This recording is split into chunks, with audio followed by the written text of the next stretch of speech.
What it do, man? Hey, come on in and understand that we got some terrible news to speak about with Diddy and how he ended his case. It is not looking good. They saying that he rubbed a lot of jurors the wrong way with with the disgusting closing remarks. And we got a couple of lawyers up on deck that's gonna tell you all about it, and then we gonna get back and give our commentary on it. So with that being said, I hope y'all like this content. Hope you like it enough to hit that like, subscribe, and notification bell. With that being said, let's get to it. We have now Elizabeth Milner outside of the federal courthouse. We are going to check in with her. She has been inside court the whole time throughout this trial and all morning long. So good afternoon, Elizabeth. Can you tell me what is going on, or what has been going on, I should say, outside or inside court this morning? What have the jurors been doing? What's the reaction been? Yeah, well, obviously today's a big day. It's the defense's closing argument. And I will say this, Anjanette. First of all, a lot's kind of going on. I got stuck on an elevator. I don't have my phone. So, Mom, I apologize if you're trying to text me right now. I don't have my phone with me. It's still locked up inside. But as far as just the tone of the closing arguments, it's a little bit different than how it was yesterday. And I'm going to just speak kind of frankly here, where Mark Agnifilo is super animated. And this is something that I kind of wanted from the prosecution in terms of just personalizing it for the jury, in terms of starting the closings off and thanking them for their time, thanking them for paying attention to everything. And then, of course, like, you know, as I'm talking to you right now, Anjanette, I'm moving with my hands, I'm talking with my hands.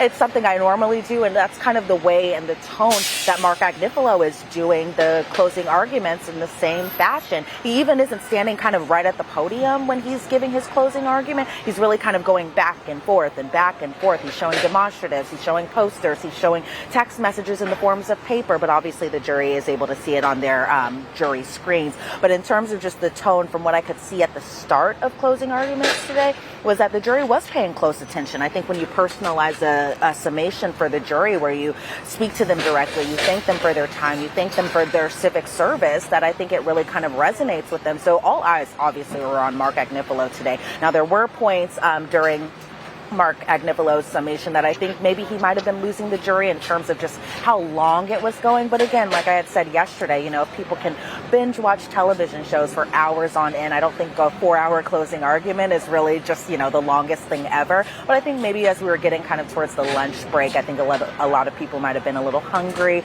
So, you know, I maybe saw people not paying or I shouldn't say they weren't paying attention. They were definitely paying attention. But I did see some peeks and glances over at the clock a couple of times. But it's possible that it was just the lunchtime. People wanted to eat, and so they wanted to know how soon they'll be able to eat, and then probably will be paying close attention once we come back from the lunch break. So the jurors, you said, were looking at the clock, but it could have been the lunch break, but maybe boredom, or just not sure, or... I think it was more towards the lunch hour, that especially as we were kind of slowly inching past like 12:30, 1 o'clock. So still, we're digesting hours and hours of summations already. So I think it was kind of towards the lunch time frame that they were kind of looking and glazing at the clock here and there, just probably wondering, when is lunch going to start? Something that maybe a lot of us had that question too. I want to know what y'all thoughts on that. That is not a very good look when they don't seem interested. You want the jury to be interested and hanging on your every word. But once you go on for too long, people tend to lose interest. They tend to look in other places. They tend to get drawn out of the conversation when you continuously talk. So I don't want to continuously talk, but I'm going to let her get back to it. I want y'all to drop down in the comment section and let me know what y'all think. Was it a good thing, bad thing, or a whole bunch of nothing? Let's get to it. Yeah, lunch is a good thing. Everybody needs lunch. Jurors, the court, everybody. So tell me, Elizabeth, you know, there was Judge Submarinian. He said he was going to give a curative instruction to the jury. Maureen Comey asked for that, and she said it was because Mark Agnifilo made some improper comments. So talk to me a little bit about that, and what was it? Was there tension in the courtroom when this was going on? It didn't seem like there was necessarily tension in the courtroom when this was going on, because mind you, Anjanette, the jury wasn't present when Maureen Comey stood up and told this to the judge. And let me just, for those who are unfamiliar with kind of what happened, this came after kind of a morning break. Maureen Comey mentioned that she didn't want to be interrupting Mark Agnifalo's summation, so she waited until the jury was dismissed for a morning break to kind of bring up these issues. And so the government was pretty much upset that Mark Agnifalo was telling the jury that they should consider the reason why the government brought charges against Sean Combs. They were saying that it's not the jury's job to be speculating on why the government is bringing about these charges against the defendant, and obviously the defendant being Sean Combs. The government said that Mark Agnifalo told the jury that the Intercontinental Hotel incident, that being the domestic violence aspect that the jury has seen kind of playing out in that surveillance video, they claim that getting everyone mixed up.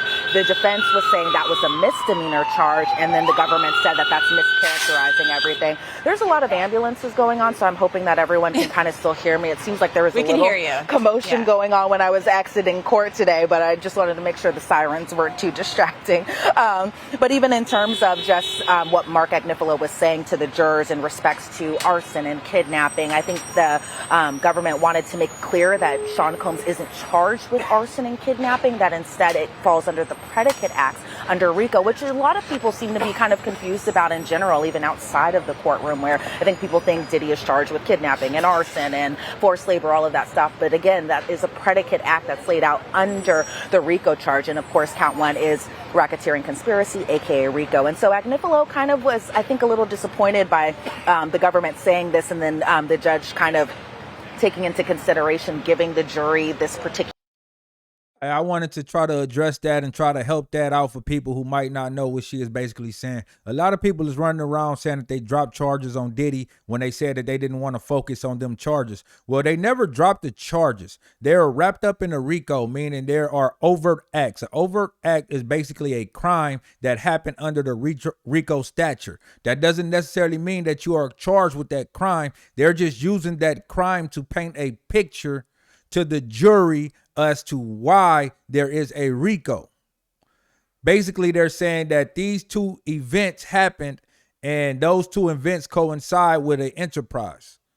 That's what she is pretty much saying. But what they were saying was, as far as the defense, like, those charges are misdemeanors and this, and they're bringing this up. Why are they bringing that up? Why are they pretty much, questioning their integrity?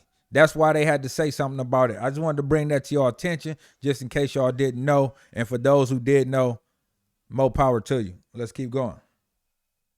Instruction, mainly because he says that he thinks that he's allowed to be sarcastic. He says that his commentary while he's giving his summations is pretty fair, because if you think about it in contrast to the prosecution's closing argument, they for the most part were just kind of very monotone, methodical, really just kind of, it was the presentation here. They were standing at the podium, reading off the notes. And again, this was Christy Slavic giving the closings for the government, whereas Mark Agnifalo, he has a different style. He was saying that his commentary was pretty much fair. And so after the morning break, the judge told Mark Agnifalo to not do it again, pretty much. He said that he called it improper and said that the jury shouldn't speculate why the charges were brought. And then Alexandra Shapiro also kind of chimed in terms of these arguments when we were brought back from the morning break, where she said what was done wasn't improper. She said that the judge called out Mark Agnifalo, but the judge kind of chimed in. He was like, I didn't call anybody out. AUSA Maureen Comey brought this to my attention, and so I'm just kind of trying to do what I need to do. But he read back the transcript to Mark Agnifalo too, where he said,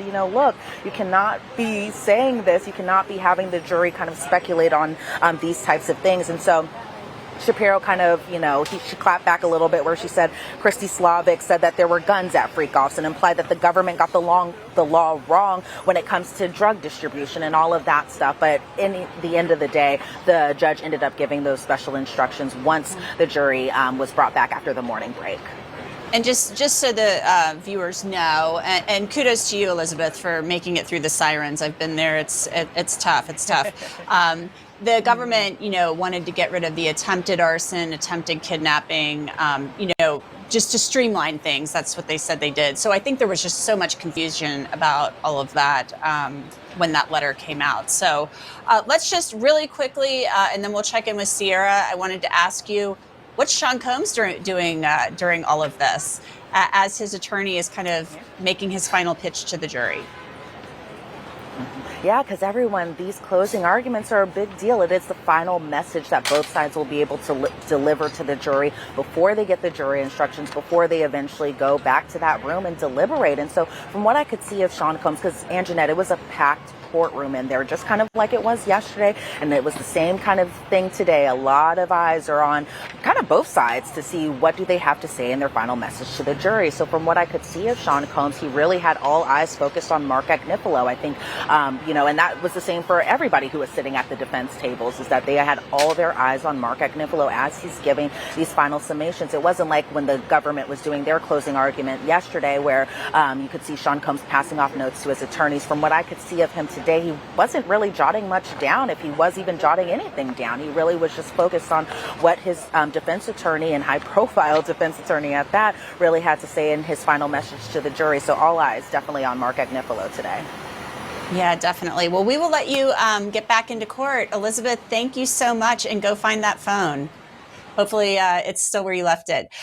We need to now check in with Sierra Gillespie. So Sierra, we will see what she has going on outside of the courthouse. Sierra, did you find out who fell outside of the courthouse? Yes, Anjanette. So it was kind of a lot happening at once. Actually, sorry, I'm getting feedback, so I'm just going to pull this out real quick so that I don't hear myself and only you guys hear me. So here's what happened. It's the lunch hour. Everybody is coming out of these doors behind me. So it's kind of a rush. I mean, you have people like Elizabeth, you have P. Diddy's families. I was talking about those Sprinter vans that were right over here coming to pick up his families. And then all of a sudden, this person had what appears to be some sort of medical incident. Now, I don't exactly know the identity of this person, but he seems to have, and I mean, I can't confirm this, I'm not a doctor, but what appears to be a seizure. I mean, looking like he is, seizing on the ground. So that's what happened. Meanwhile, there are all of these barracks here, I guess you could say, if we can just pan over here on our camera and show. We have all of these right here kind of to keep people back. So when this man came out and he's having this medical episode, everyone rushes over to try to help him. But the police officers, who's their job to make sure that everything is, safe and okay, they kind of push the people back. Meanwhile, P. Diddy's family is coming out at the same time. So they start looking and they're like, wait, what's going on? And there are still over here, we can pan over here too and look, there are still a couple of ambulances that were here to help this man, just to make sure that he was okay. So we did watch just a few minutes ago, he was loaded onto a stretcher. So hopefully he's going to be okay. It doesn't seem to have anything to do with the trial. However, P. Diddy's family was here and they did witness it as they were getting into their vans. So Sierra, I think I saw you put your earpiece back in. Hopefully you're still not getting that feedback, but hopefully that gentleman is okay. Anything else happening outside of court? We were talking earlier with the panel about how, some people love Sean Combs, other people do not. So I know we haven't seen the big crowds of people gathering in anticipation of the verdict, but anything else that you're seeing that you think we should know about? Yeah, we haven't seen the crowds as of yet, but I think we're both kind of guessing that in the future we will. We did have just minutes ago, it was really busy over here, and I know we have the footage. I can't see what was played on the live stream, but I'm pretty confident we have a great team back in the control room that was playing all the stuff we had. So we had a bit of a crowd, but again, nobody chanting, free Puffy, nobody chanting justice for Cassie and Jane, nothing like that as of yet, but there's still time, as I've been saying. Yeah, still time for that, for sure. So Sierra, thank you so much. We appreciate it.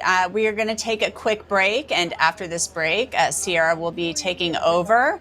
I'm going to be signing off. I thank you to the panel. They will be sticking around and hanging out with Sierra. Thank you to Bradford. Thank you to Alexis and Mauricio. Stay with us. This will just be a short break. I'm Anjanette Levy. You are watching Law and Crime on YouTube. Keep those great questions coming. Drop them in the chat. We'll see you back here in just a minute.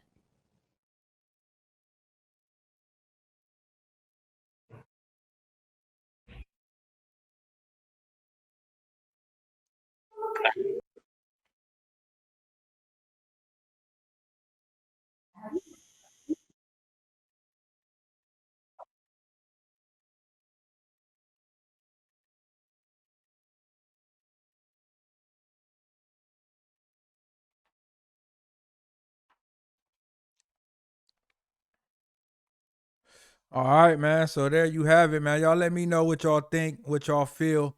Do y'all think that, Diddy got a chance? Do y'all think that it's pretty much over? They saying that they was hanging on almost every word until it got to break time.